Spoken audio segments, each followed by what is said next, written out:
Good morning, good afternoon, everyone. Thank you so much for joining us. My name is Tomás Palacios, and I'm the director of the Microsystems Technology Laboratories, and it's a tremendous pleasure and honor to be able to chair the best seminar of the year. As you know, every year, the Microsystems Technology Laboratory, MTLs, has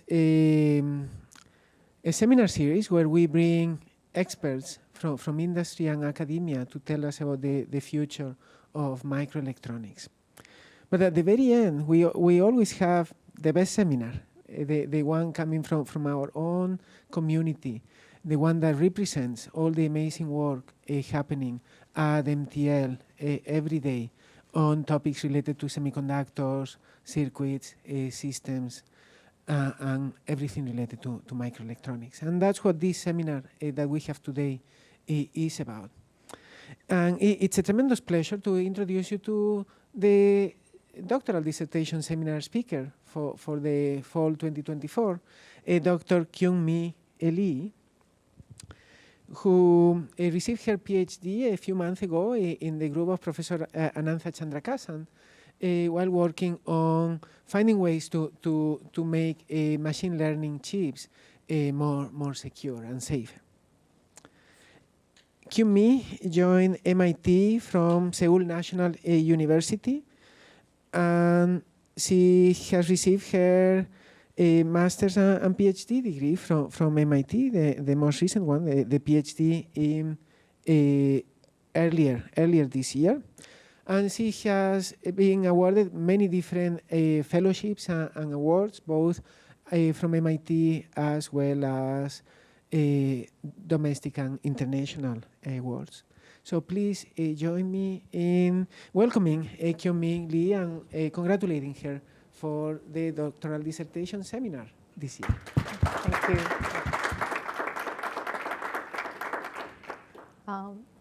Hello everyone, I'm Kyungmi, and today I'm going to present my thesis towards secure machine learning acceleration, threats and defenses across algorithm, architecture, and circuits.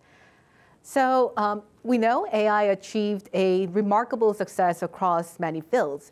AI is now adopted for commercial applications like chatbots and copilots, and is also used for high-stakes applications like biomedical diagnosis and autonomous driving. However, as AI is widely adopted for these important applications, there is a growing concern with security. And these security concerns often prevent the adoption of AI in some important domains. So what are these security concerns with AI?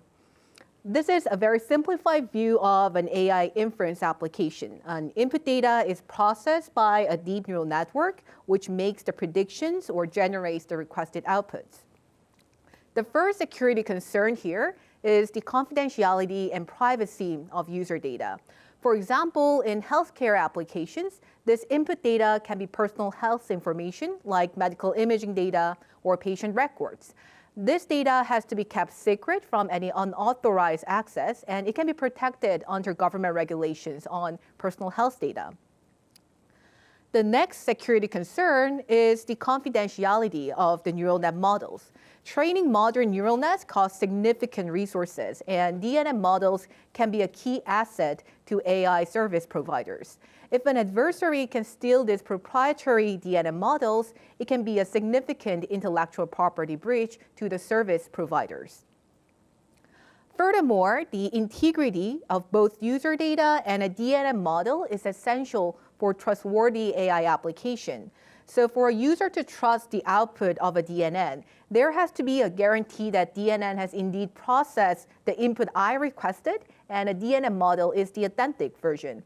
This integrity concern is particularly important as some recent works show that DNNs can be highly susceptible to small noises added either to their input data or the model parameters. So when an adversary injects such noises without getting detected, and a DNN makes some erroneous decisions, the consequence can be quite significant for high-stake applications like autonomous driving or biomedical applications. So in short, the confidentiality and integrity of both the input data and the DNN models needed to be protected. Keeping in mind these security concerns, let's try to look into the hardware system supporting these DNN inference applications. So we'll have a DNN accelerator here. This accelerator is, of course, specialized for computations in DNN inference. And in many cases, the tensor algebra operations, such as convolutions or like matrix multiplications, dominate the computations required for DNN inference. And the accelerators are designed to efficiently compute these tensor operations, for example, like the matrix multiplication here.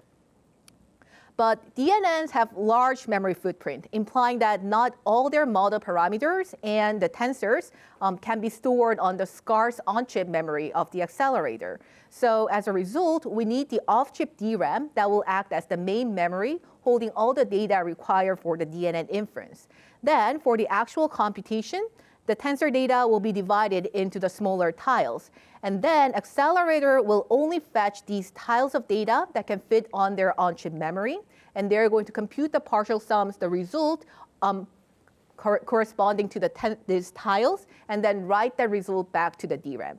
And after several rounds of this tile-based computation, we can aggregate the results and we can complete the computation for one tensor operation. So here, the tiles are going to act as a basic granularity of the data traffic between the DRAM and the neural net accelerator. However, in this system overview, this off-chip memory, while they are necessary, they can become a key source of security vulnerabilities. So first, the data stored in the off-chip DRAM can be read out by an adversary. For example, an adversary can physically remove the DRAM and quickly dump the data stored in it, leveraging the fact that the bit cells in the DRAM can retain the data for a short period of time, even after they are powered off.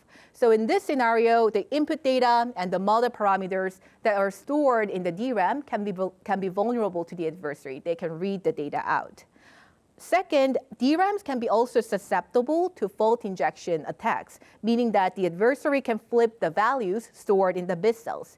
An adversary can use highly precise EM wave or lasers to inject such faults. And also, there are some well-known attack methods like row hammer to predictably flip the bit cells and evade the built-in error-correcting mechanisms of the DRAM. So these sort of tempering will cause the integrity issue. So here, both the confidentiality and integrity are being vulnerable. And also, the data bus connecting the off-chip DRAM and the accelerator itself can be monitored and manipulated by the adversary, also adding to the attack surface of this model.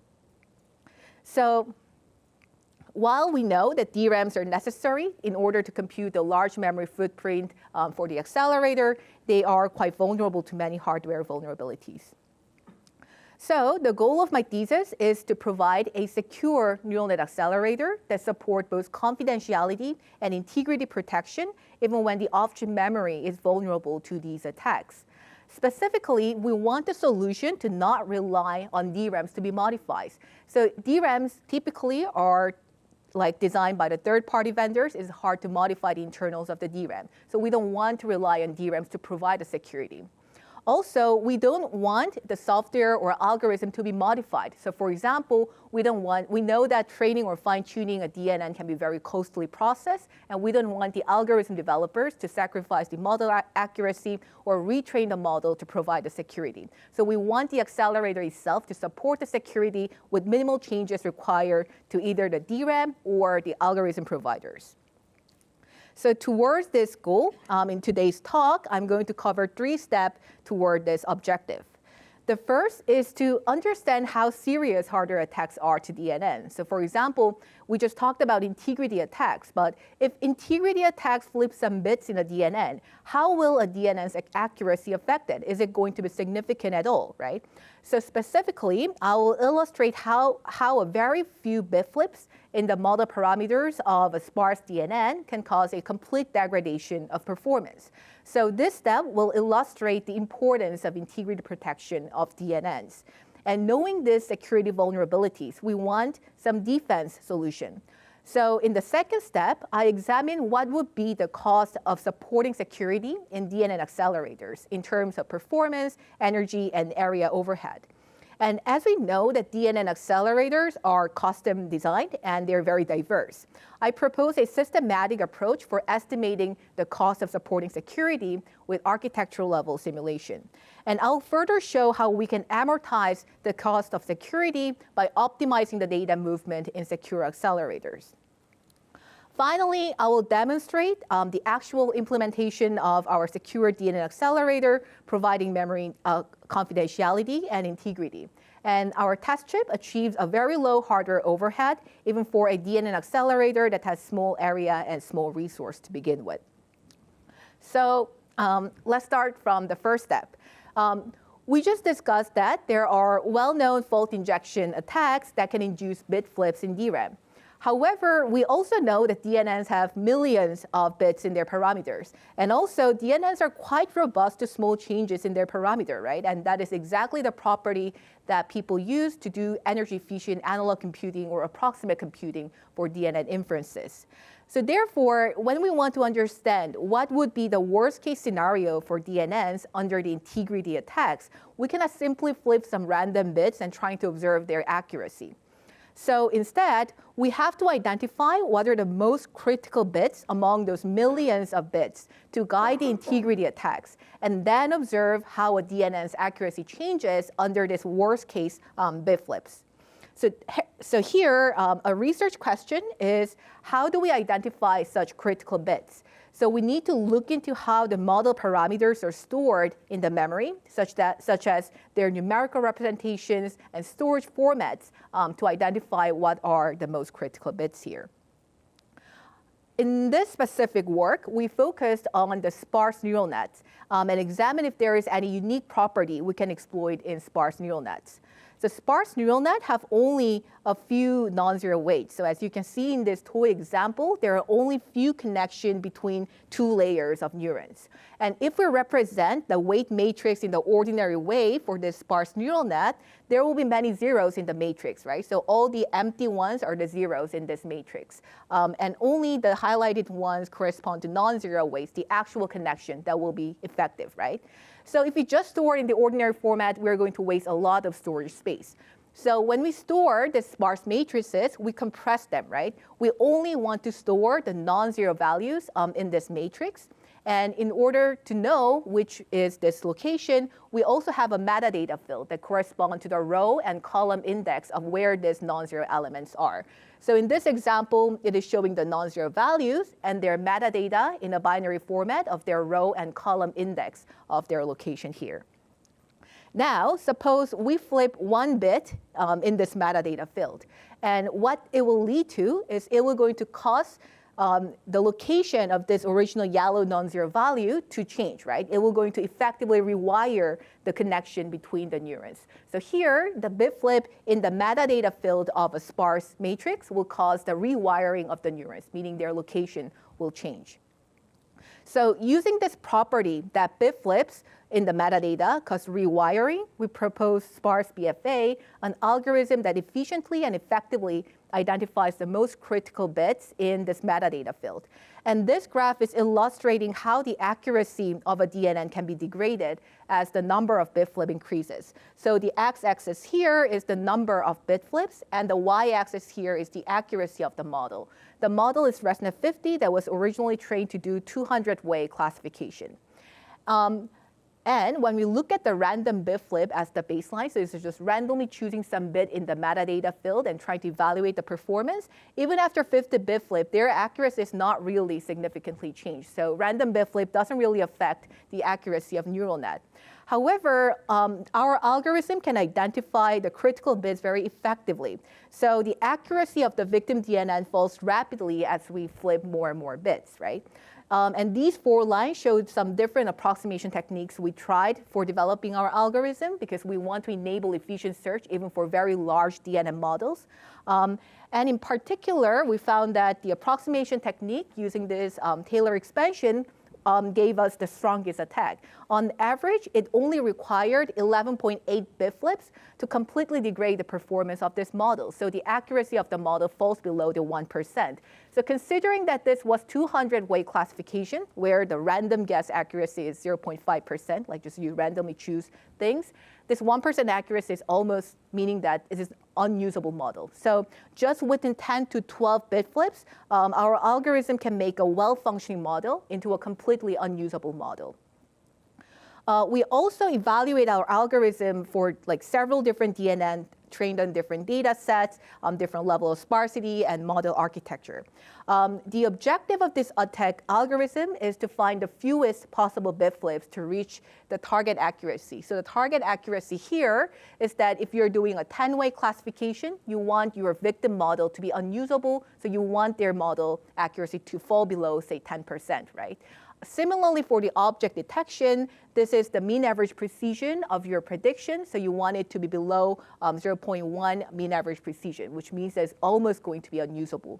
So here, overall, we always found that just flipping 1 in 2 million bits was sufficient to completely destroy the model performance. In other words, flipping less than 0.00005% of bits, you can completely make your model unusable.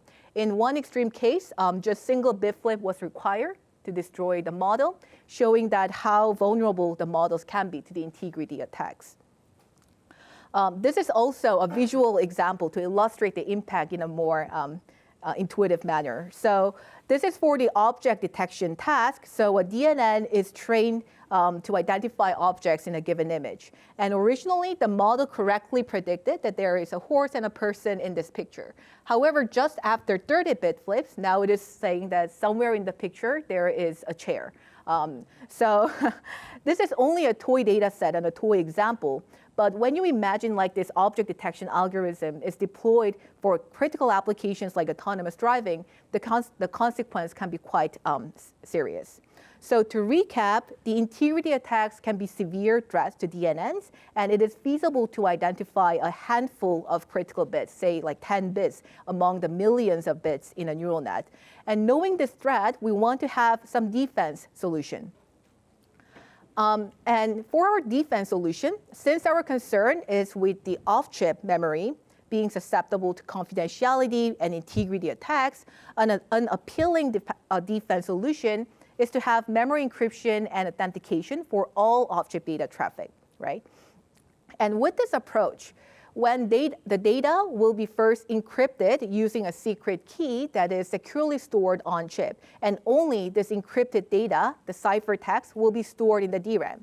And because even if the adversary can now read out the data from the DRAM, they will only be able to observe this encrypted data, right? So this is the scrambled version of the original data, where the original plain text cannot be recovered unless they know the secret key that is stored on chip. So we can protect the confidentiality of the data with memory encryption. On top of encrypting the data, we can also compute a cryptographic hash of this data for the integrity. And this hash is like a signature of the data. And when the data is corrupted, even by a single bit flip, we can detect it because we can recompute the hash for the current version of data. We can compare the hash with the previously stored value. And if there is any mismatch, then we can flag that there has been an integrity issue.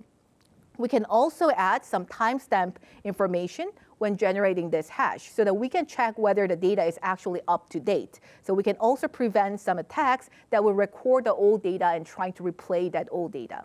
So here, the authentication using the cryptographic hash can do the integrity verification. So now we want to know what is the overhead of having this defense. To understand that, let's look at how a DNN accelerator's operations are like using this defense. So when fetching a data from DRAM, the accelerator will now fetch the ciphertext along with this hash, right? Then it will compute the hash for the fetched data, compare it with the stored hash for the integrity verification. If the hash matches, then we can decrypt the data, and this decrypted plain text can be supplied to the accelerator so the accelerator can do processing on this data. And in case the integrity check fails, so if the hash doesn't match, the accelerator will immediately halt the processing to prevent the corrupted data from propagating further. And we can alert the user about the security breach that you can no longer trust this accelerator, right? And it is quite obvious here that the cryptographic operations required for authentication and decryption on the data are the overhead, right? However, the actual overhead can be much greater beyond this simple cryptographic operation. So why is that the case? So what is the source of this additional critical overhead? So consider a tensor data here, which can be a weight matrix or like an input feature map or an output feature map. This tensor data is going to be divided into multiple tiles for the purpose of the off-chip traffic, right? We mentioned that we need to divide this large data into smaller tiles so that we can effectively do the processing. And this tile is going to serve as the basic granularity of data movement for the off-chip memory.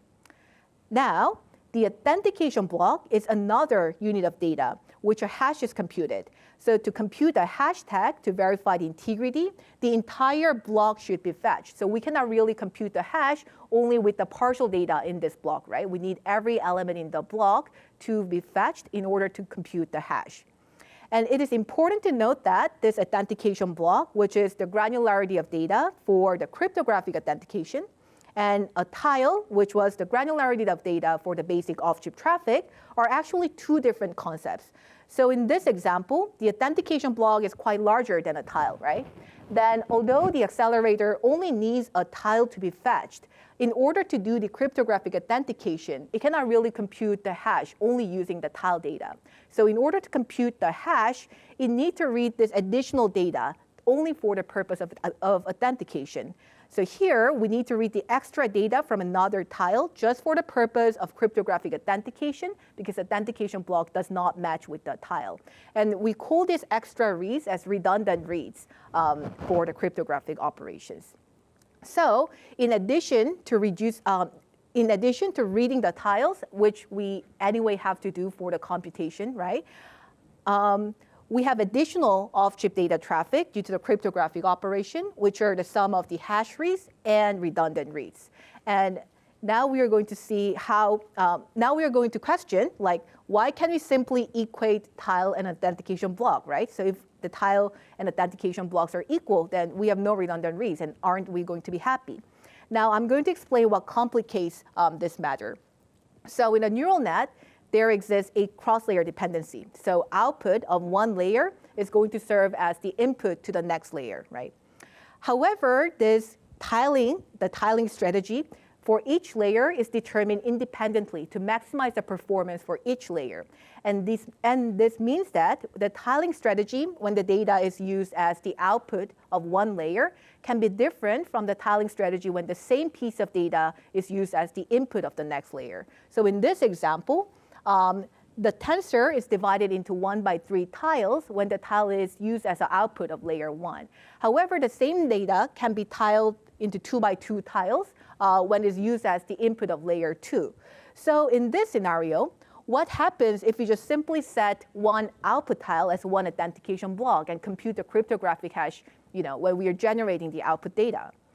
What happens is that when we want to read input tile 1 in the next layer, because we assign the entire output tile as authentication block, we have to read 2 output tiles for the purpose of authentication, right? Because now this one input tile relies on both 2 authentication blocks here. We end up having a lot of redundant reads here. So we need to fetch more than 2 times the data traffic from the off-chip and get them and do the authentication to do the integrity verification here. So it's not going to be optimal, right? This is going to incur a large amount of overhead. Alternatively, we can try to do rehash. So meaning that after we've finished computing the first layer, we are going to read the entire feature map back to the accelerator. We are going to decrypt, authenticate them, then re-encrypt and re-authenticate them according to the tiling strategy of the next layer, right? So while this can prevent many redundant reads for the second layer, you can say this is also going to be very costly, because at least you have to read the data, decrypt the data, authenticate the data and re-encrypt and write it back. So this is also going to incur large overhead. So here, we can simply set tile to match the authentication block. And this is going to be quite suboptimal. To address this overhead, we developed Secure Loop, which provides an algorithm to optimize the authentication blocks and tile for a given DNN accelerator and a workload. Specifically, the Secure Loop has two key techniques to identify what is the optimal size of authentication block and the tiles. By the way, this Mac says that it doesn't have battery, but okay. Yeah, okay, so continuing to our Secure Loop. So we said Secure Loop is trying to identify both the authentication block and tile size, right? It is crucial for the data traffic in the secure accelerators. So first, in the first technique, given the tiling strategy for each layer, Secure Loop will find the optimal authentication block shape that will minimize the additional off-chip traffic. So when there is some output tiles and the input tiles given by the tiling strategy, we want to identify what will be the optimal authentication block size that will minimize the additional traffic incurred by the cryptographic operation. This additional traffic is the sum of redundant reads and hash reads. And now we can see that reducing that can also reduce the amount of cryptographic operation needed, so that can reduce the overhead of the system. Second, Secure Loop will try to reflect the impact of authentication block assignment when determining the tiling strategies. So, thank you. Yeah. So conventionally, the tiling strategy for each layer is chosen to maximize the performance for each individual layer, right? However, the authentication block assignment, it implies that the tiling of two layers are intertwined because of this cross-layer dependency and the authentication blocks. So in Secure Loop, we aim to find the tiling strategy that is globally optimal across all layers, considering the impact of the authentication block, instead of being just locally optimal for each individual layer. Now I'll briefly explain each of this technique. So first, given the tiles, we want to identify what is the optimal authentication block size, the granularity of cryptographic operations, considering the cross-layer dependency. We note that this search space for authentication blocks can be quite complex. Both the size and orientation of authentication blocks matter for the additional off-chip traffic induced by the cryptographic operation. So this is the example we've seen before. So there are two output feature map tiles, and the input feature map tiles intersect these two output tiles in this manner. Now, we want to know, depending on how we set the authentication block, what will be the amount of additional traffic when we want to read that blue input tile, okay? So this is the recap of just setting tile as one authentication block. So when we want to read this blue tile, we first need to fetch this one. This is one authentication block. There will be total 6 redundant reads here. We also need to fetch the second authentication block, resulting in 9 additional redundant reads. So when we look into their additional overhead, there's only going to be 2 hash reads because we only have 2 large authentication blocks. However, there is going to be 15 redundant reads in this case. Now, alternatively, suppose we have an authentication block that has horizontal orientation, so it's like row major manner, and the size of 2. So we need to read this authentication block, right? And then the next one. Here we end up having 1 redundant read here, and the same pattern goes on for the next 2 rows. So in this case, we have total 6 hash reads because we have 6 smaller authentication blocks, but then the redundant read decreases to 3 in this case. Finally, suppose we have authentication block that has vertical orientation and size of 3. So here we have this authentication block, this one, and this one. And in this case, we just have 3 authentication blocks, so 3 hash reads, and there is 0 redundant reads at all, right? And because we want to minimize the sum of both hash reads and the redundant reads, this last strategy of setting the vertical and the size of 3 is going to be the optimal authentication block assignment for this given tiles, right? So we can see that the search space for authentication block is quite complex. You need to consider both the orientation and the size of the authentication block. Now, we want to search for this in the realistic case, right? So given the tiles in a neural net, we want to find the authentication blocks. But we cannot really hand compute all of this like in the toy example, right? We need a more systematic approach to evaluate what are the overhead and choose what is the optimal assignment. So we want to exhaustively search for optimal assignment by sweeping over all possible orientations and sizes of authentication block. However, evaluating this has to be fast, right? So we use an analytical approach to evaluate this overhead instead of running a detailed simulation of the accelerator. The key observation here is that we only need to count how many authentication blocks intersect with a given input tile, right? So here, for example, if we have an output tile, there will be some authentication block assignment within this output tile that we want to know what will be the redundant reads and hash reads when we are reading back this input tile, right? And the observation here is that we only need to count how many authentication blocks intersect with an output tile to compute this overhead. So this is actually a counting problem. And now we can further boil down this counting problem into a linear congruence problem, which can be solved very efficiently with an algorithm. And although I'm not going to go into details of the derivation, the intuition behind this assignment, this problem, can be explained from a very simple greatest common denominator, or the GCD problem. So if we set the authentication blocks as like the GCD, the greatest common denominator of output tile size and input tile size, we might not have any redundant reads, right? We can have 0 redundant reads, right? So that might be good. But as hash reads are also contributing to this additional traffic, to additional this overhead, having 0 redundant read doesn't mean that it will be optimal. So in one extreme case, if the GCD of the output tile size and input tile size is just 1, then it is an extreme case where we have to compute hash for every single element, right? So we'll end up having a lot of hash reads. So here we want to have a more generalized notion for computing this overhead, not only minimizing the redundant reads. So this linear congruence problem is trying to generalize that beyond like the simple GCD, trying to also accept the cost of redundant reads if it can also reduce the hash rate. So the intuition behind that is like that. You can check our paper for the detail, but yeah, for here, the evaluation is fast, it's very accurate, and we can find we can find the assignment very efficiently. So far, now I explained that how we can find the optimal authentication block assignment given the tiling strategy for each layer, right?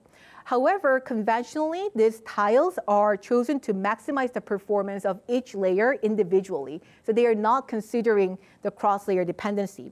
And this can be suboptimal in our scenario. So there can be some tiling strategy that is not optimal on its own for that individual layer, but that might produce a better authentication block assignment strategy, right? So overall, there can exist some tiling strategy that will result in better performance if we consider multiple layers like jointly. However, this joint search of tiling strategy across multiple layers can be very challenging because the search space will now increase exponentially with the number of layers that you have to search. So to find this optimal tiling strategy more efficiently, we used a simulated annealing approach. So how are we doing it is that for each layer in a neural net, we are generating the top K best tiling strategy for each layer using the conventional tools. And then we are starting from the top 1 tiling strategy.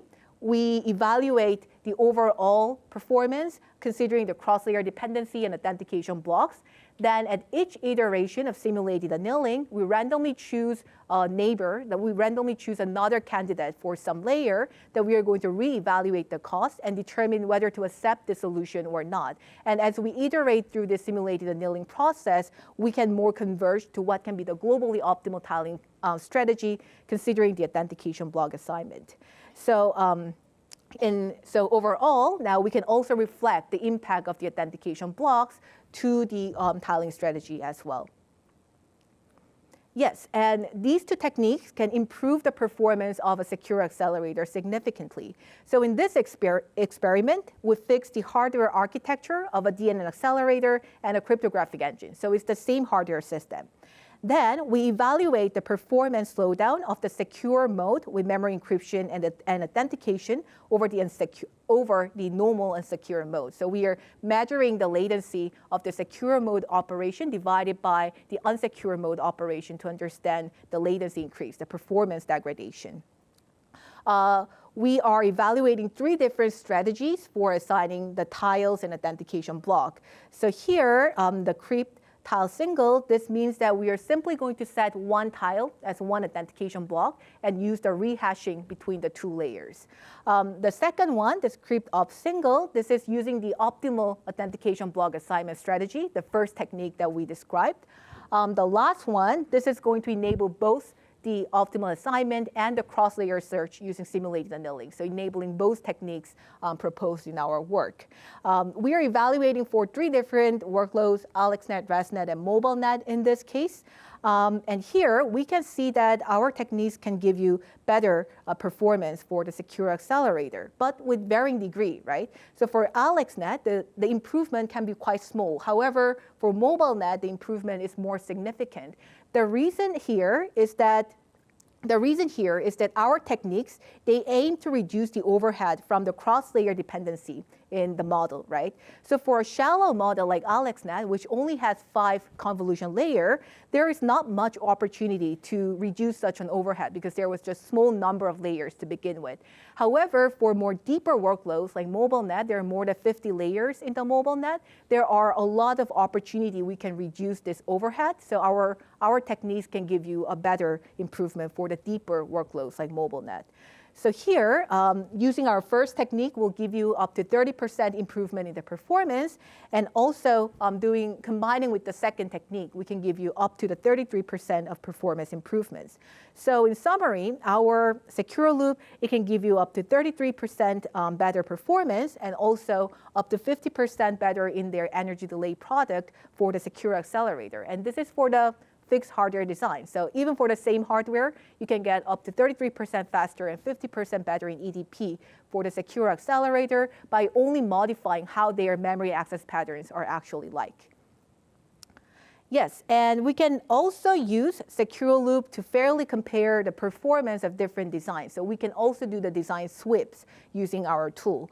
And in this plot, we sweep different choices of cryptographic engines, including AES-GCM, which is most commonly used in CPUs, and also ASCON, which is the recent NIST standard for the lightweight cryptography.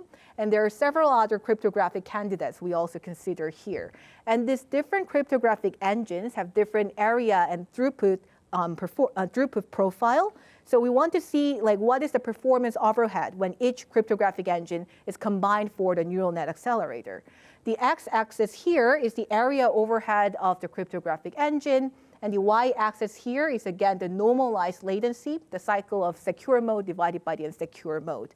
So as we want smaller area overhead and lower number of cycles, closer to this lower left corner will be better, right?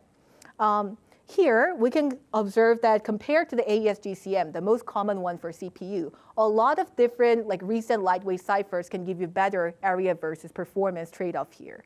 So the one closest to the left corner, this is a cipher called Prince. This is the cipher that is specifically dedicated for memory encryption.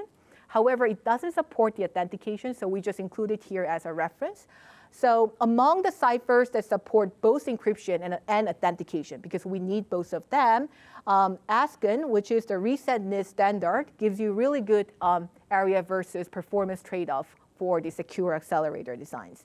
So here, we can also use secure loop to understand what would be the optimal design of our secure accelerators by sweeping over different choices of cryptographic engines.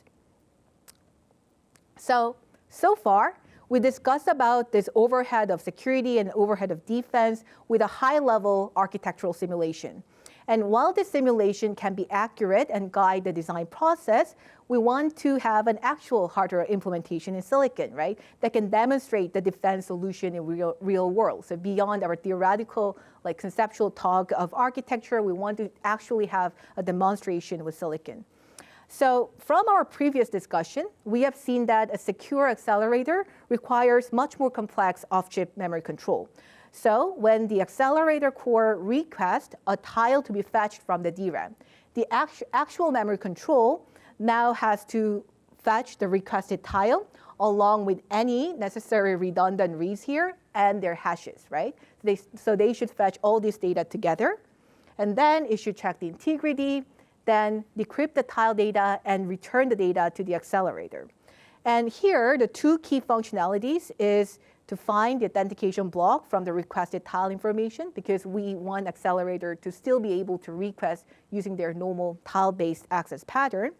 And then we have to drop any redundant reads and only write the requested tile data back to the accelerator, right? And for the actual hardware implementation, we need to very efficiently implement this. So if this has too much of hardware overhead, then the benefit might be gone, right? So we need this to be very efficiently implemented. The first functionality, that of identifying the authentication blocks from tiles, can be done with very simple integer arithmetic, and it can be done in very lightweight. It can have almost negligible overhead to the system. So for example, if the accelerator core asks to fetch tile T in the input tensor, we are first going to identify what are the dependent tiles in the previous layer's output. So recall that this cross-layer dependency is for the input and output of two consecutive layers. And when we want to fetch one input tile, we need to look back into what was the tiling strategy in the previous layer's output. And now, once we identify what are the dependent output tiles, because authentication blocks are a subset of one output tile, we can further narrow down what are the necessary authentication blocks, right? And we can only fetch the dependent authentication blocks here. And as you can see, the computation here only requires some integer arithmetic on the indices of the tile. So it can be very efficiently implemented. It only takes 4 additional cycles in total tile. So per tile, only 4 additional cycles. And it only requires 2 integer divisions. So in here, it has almost negligible overhead to the hardware. And changing to this authentication block-based control is very low cost. For the second functionality, we have to write the decrypted data to the accelerator's on-chip memory, right? It sounds very easy, but it actually has more involved problem when you look into the operation of the accelerator. So accelerator usually requires data to be written according to their memory map. So for example, in this left case, the accelerator's memory map is asking one row in the matrix to be written to the same address in the SRAM.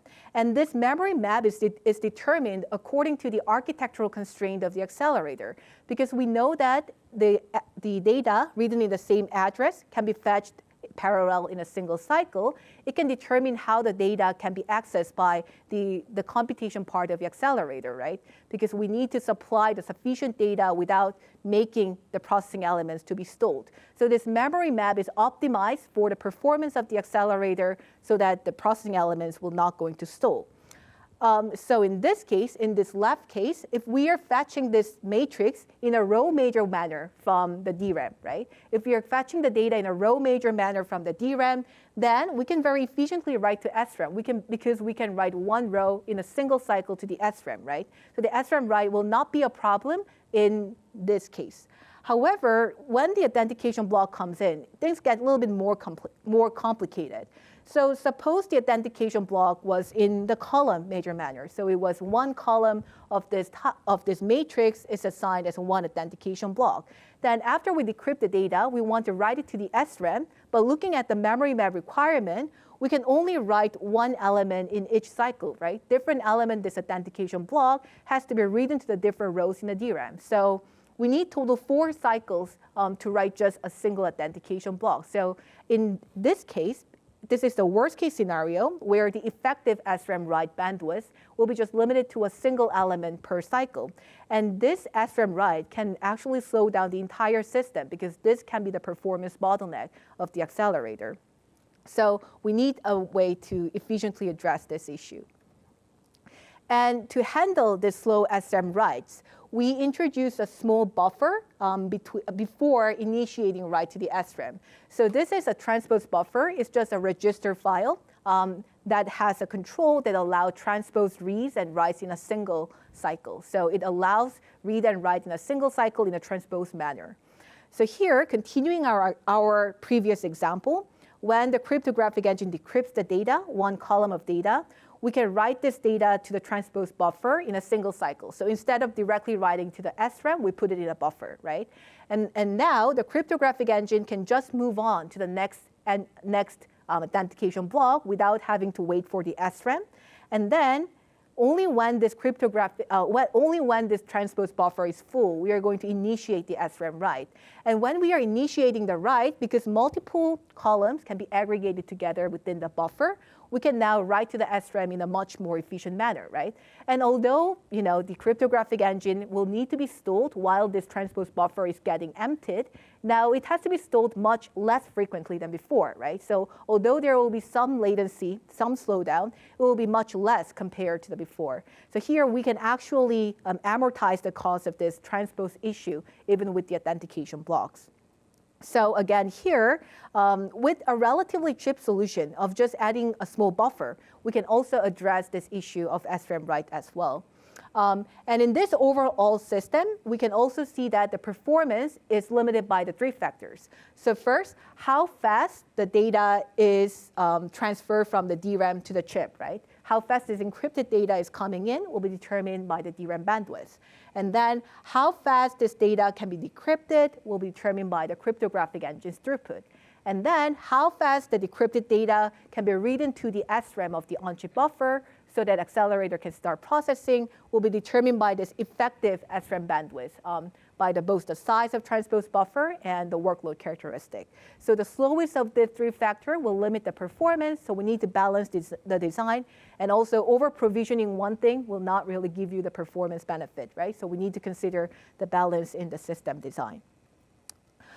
So putting them together, we implement a DNN accelerator supporting full memory encryption and authentication in TSMC 28 nanometer technology. And the accelerator has 64 half-precision floating point multiply and accumulator unit for the computation. It has 262 kilobytes of the on-chip SRAM. We have 3 engines handling the data access for input, output, and wait here. And each engine is equipped with a cryptographic engine, ASCON here, to handle the memory encryption and authentication. Here you can observe that the input engine is much larger compared to the output and wait. And the reason is that all the complex control required due to cross-layer dependency, like authentication block doesn't match with the tile. There is also the data misalignment between authentication blocks and the on-chip SRAM. They are all affecting the inputs most greatly, right? Because for the weight matrices, you don't have such cross-layer dependency. So for weights, it can be controlled in a much simpler manner. However, for inputs, you need all the complex control logic that we just described. So ending that input engine being the largest one here.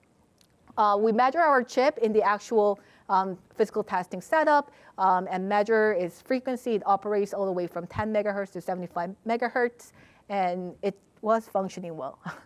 Yeah, and we are also measuring what is the performance overhead of adding the security in our chip. So this graph is showing the normalized cycle, the cycle required for the secure mode divided by the unsecure mode. So it's showing the slowdown when security is introduced for several different workloads. So here it is showing the convolution workloads for the ResNet. It's also showing the self-attention in the transformer. This is for the mobile vision transformer application. So for both convolutions and transformer workload, our chip shows on average of 22% slowdown under the secure mode. I think what is remarkable here is that even for the self-attention modules, which are thought to be very, very memory intensive, so they are much more sensitive to how fast the data can be supplied to your accelerator, even for this memory intensive workload, we have fairly low overhead for the security. So even for the very memory intensive one, you can still have memory protection. I think that is great. This is a comparison of our implementation to other recent works on the off-chip memory encryption and authentication for DNN application. So here we showed 3 prior work. The first one is proposing this memory encryption and authentication for general purpose SoCs. So it can run the neural net workload because it's general purpose, but it's not tailored for neural net. This is a simulation only work for the memory encryption and authentication for DNS workloads. This is another work that is implemented in ASIC that is doing the encryption, but non-cryptographic, much lighter weight authentication. So comparing to these three different works, so when we compare with this SCIRC work, for example, we can see that our work is slightly more, but almost comparable area overhead with actually lower energy overhead. And considering the fact that we are doing full cryptographic authentication, which is way more stronger compared to non-cryptographic authentication, I think having a similar area and energy overhead is actually great. So with very low cost, comparable to the prior work, we can have much stronger guarantee for the security. Also, interestingly, when you look into this general purpose implementation, you can see that in general purpose system, like the cost of security is super expensive. So here they reported more than 50x slowdown if you want to add this memory security for the general purpose system. However, in our implementation, the overhead is just 22%, right? So it means that you can actually tailor the security. You can tailor the memory encryption and authentication for the accelerator. You can remove any unnecessary part, and then you can also manage the cost of security. So here, we can bring the cost of security much more to the realistic realm of just 22%, not order of magnitude slowdown. So here, I think with domain-specific design and optimization, even security can benefit. Even security can be made much more realistic and practical. Yes, so in summary, our design achieves just 7.9% area overhead with 18.4% of energy overhead while providing full memory encryption and authentication for the neural net accelerators. And the overhead is only 22%, way more practical and low than what we thought to be. So I think it shows that security can be very practical, even for the edge accelerators. Yes, so to summarize, I introduced you three works from my thesis. First, we show sparse BFA, an algorithm to identify the worst case bit flips in sparse neural nets. A key takeaway here is that integrity attacks can pose a serious threat. Only 1 in 2 million bits are required. Second, I propose secure loop that is identifying the optimal authentication block and tile assignment for the secure accelerator. The important takeaway was that how we access the off-chip memory is very crucial for the secure accelerators. And finally, we presented the actual silicon implementation with low hardware overhead and a good performance, even for the small accelerators. I think there are many future directions possible from here. So there can be many different types of accelerator. Here, we only look into the dense accelerator, but there can be also sparse accelerator and other things. And they have a different trade-off for security. Second, in real system, the host CPU will offload the computation to this accelerator, right? So for the end-to-end security, we need to consider what role this host CPU will have and how to establish a secure attestation and communication channel between the host and the accelerator when we are entering the accelerator, right? Also, the memory technology is advancing very quickly. So it provides higher bandwidth, it allows 3D integration, and even more. So extending the scalability of our current memory encryption and authentication for the future memory technology will be also important. And also, there can be other threats. So we consider the on-chip structures within the accelerator will be secure and safe, right? However, this assumption can break down in some another attack scenarios where adversary can probe inside the chip. So we also want to understand that as well. Yeah, so I think there are many possible future work for the secure machine learning. And also, I finally want to thank my PhD advisor, Professor Ananta Chandrakasan, for being an amazing supervisor throughout my PhD, and also my committee member, Professor Meng Jia-Yan and Professor Joel Lammer for guiding this thesis. Yes, thanks a lot, that's all. Thank you. Yeah. Thank you, Kyungmi. Yeah. Really exciting work, and very, very impressive how you've been able to go from the algorithm to the actual hardware implementation. We have a couple of minutes for questions. Thank you for your presentation. You mentioned that you can detect the error using hash and that authentication, right? Mm-hmm. Then how do you recover from the error? Oh, yeah, that's great part. Unfortunately, cryptographic hashes alone will not allow recovery. Mm-hmm. So we can detect the fault, and if there is a fault, we have to stall. We have to stop the computation and let the user to decide what to do. So that should be, I think, an important future direction to allow the recovery. Yeah. Thank you. Yeah. Thank you. More questions for Kyungmi. I do have one. So everything you've done, which is very, very impressive, is on traditional circuits where everything is in the same plane. Yeah. The world is quickly moving 3D. Yes, yes. And I was wondering, how is a 3D architecture, advanced packaging, heterogeneous integration going to impact all this? Yes, that's great part. So the question here was the security of the off-chip memory, right? But as you mentioned, if we do the 3D integration, then the memory and the chip can be 3D, they can be stacked on the same package, right? So in some other works, so for example, in recent GPU works, they are considering that off-chip memory, when they are in the same package, they can be considered almost as secure as the on-chip structure. So in some of those works, they do not consider this memory encryption and authentication. And I think that's the case for current NVIDIA GPUs. So when they are doing the trusted environment, I think they are not considering, they are considering the 3D integrated HBM to be as secure as their on-chip structure. So I think that can be one potential benefit, that you need to protect less if they're on the same package. Although I think it's still, there should be ongoing research on if there is any additional vulnerability. So I think, very interesting. Thank you. Any final question?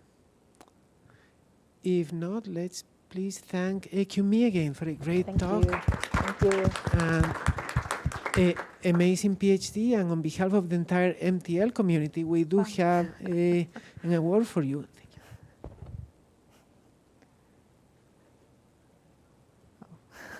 Thank you. Thank you. Thank you.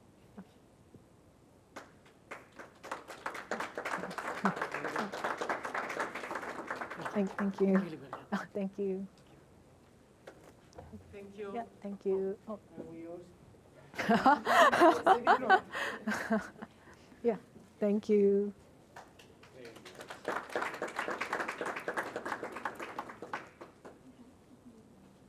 Thank you. Thank you, Professor. Thank you. And this concludes the MTL seminar series for this year. I hope you all enjoy the holidays, try to rest a little bit, and I'm looking forward to seeing you all in January. Thank you all. Thank you. Thank you.